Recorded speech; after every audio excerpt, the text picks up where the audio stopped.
साथ ही मंच पे उपस्थित और प्रांगण में उपस्थित सभी मित्र बंधुओं को मेरा सादर प्रणाम। मैं बहुत बड़ा वक्ता तो नहीं हूँ, लेकिन जो प्रत्यक्ष रूप से देख रहा हूँ वो समझाने का प्रयास करूँगा, जो मेरा अनुभव है वो बताने का प्रयास करूँगा। अगर आपको लगे कि बात सत्य है तो समर्थन जरूर करें। महोदय, जिस तरह की हमारी परशुराम सेना ने यहाँ पे लोगों को, अपने मित्र बंधुओं को इकट्ठा करने का काम किया है, इसके लिए आप सभी को सादर धन्यवाद कि आपने एक पहल किया और उस पहल में हमारे जैसे अनेक लोग जो अलग अलग जिला से चलकर इस यहाँ पे उपस्थित हुए।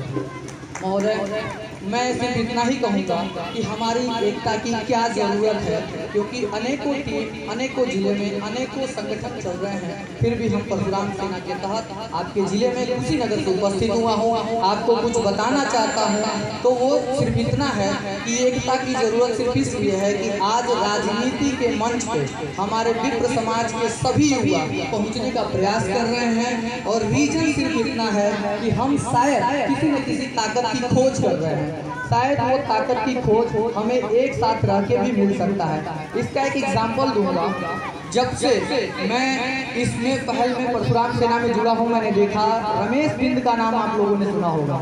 उन्होंने ब्राह्मणों को जनेऊ उतारकर पीटने का जो वीडियो वायरल हुआ था, वहाँ से हम लोगों ने पहल किया था कि आखिर क्या ऐसा कारण है कि हमारे विप्र बंधुओं को इस तरह से भूल जाने के बाद हमारी एकता में इतनी कमी है कि हम उन्हें जवाब नहीं दे सकते हैं। और वो रमेश बिंद जहाँ से भी चुनाव लड़े वहाँ से विजय प्राप्त हुए, सिर्फ एक ब्राह्मण बंधु के पैर में गिरने की वजह से। हम क्षमा याचना के खिलाफ नहीं जा रहे हैं, लेकिन अगर हमारे मुख पे कोई हमें बदनाम कर रहा है, हमारे साथ अभद्रता कर रहा है, तो आखिर क्या ऐसा कारण है कि हम उन्हें माफ कर रहे हैं? कभी तो पलट कर जवाब देना होगा। अभी हाल की घटना मेरठ में आपने देखा होगा कि एक ब्राह्मण का जनेऊ तोड़ने के साथ साथ उनका जो शिखा है वो नोच दिया गया। वहाँ पे प्रशासन भी था।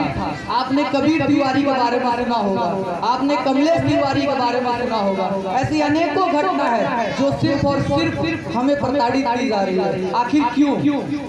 जब भी कोई मंच पे राजनेता या कोई भी पार्टी आती है, सदैव आपको यही सुनाई देता है कि दलित समाज, अन्य वर्ग, सभी उनको सताया जाता है, लेकिन कभी कभी नहीं कहा कि हाँ, ब्राह्मण को भी सताया जा रहा है। आज किसी भी मामले में ऐसा नहीं है जहाँ हम सताए नहीं जा रहे हैं, लेकिन फिर भी इसके बावजूद हम कभी दूसरे का समर्थन नहीं कर पा रहे हैं। क्या कारण है, हमें ये विचार करना होगा। मैं स्वतः इस पर विचार करता हूँ। मैं जहाँ भी देखता हूँ कि एक ब्राह्मण की बदनामी हो रही है, मैं जानूं या ना जानूं, मैं पहचानूं या ना पहचानूं, उसके लिए बोलता हूँ। जितना मैं कर सकता हूँ करता हूँ। अभी महेंद्र भैया ने कहा कि मैंने इनको आश्वासन दिया था, और मैं अभी इस मंच से भी ऐलान कर रहा हूँ कि आप समस्त भारत में कहीं भी किसी के लिए खड़े होइए। अगर प्रशासन से कोई भी दिक्कत आ रही है तो अपनी टीम, जो अधिवक्ता की टीम है पूरे समस्त भारत में, हम सदैव आपके साथ है, उस टीम के साथ।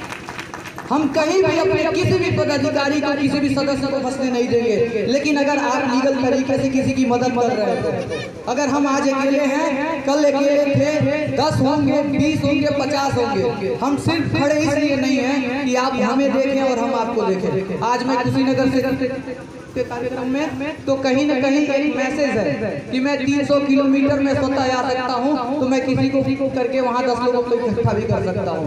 महेंद्र तिवारी जी ने जब हमें बताया था कि श्रावस्ती में एक मीटिंग है, मैंने उसी दिन ठाना था कि जिस भी स्थिति में रहूंगा जाऊंगा।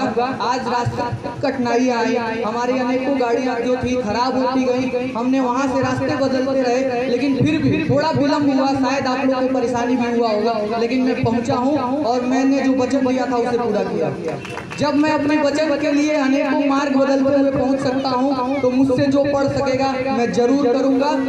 और इस विश्वास के साथ कि आज जितने लोग यहाँ हैं, चाहे जिस भी जिले से आए हैं, वो हमेशा मेरे साथ रहेंगे, ये मुझे विश्वास है। और उम्मीद है कि यहाँ जो मुझे सुन रहे हैं या सोशल मीडिया के माध्यम से सुन रहे हैं, वो एकता का मतलब समझें। एकता का मतलब नहीं कि आप 300, 500, 1000 किलोमीटर साथ मेरे साथ आए या किसी के साथ जाए। आप जहाँ जिस परिस्थिति नारा लगाएं, साथ दें, वचन दें और पुरजोर समर्थन दें। धन्यवाद।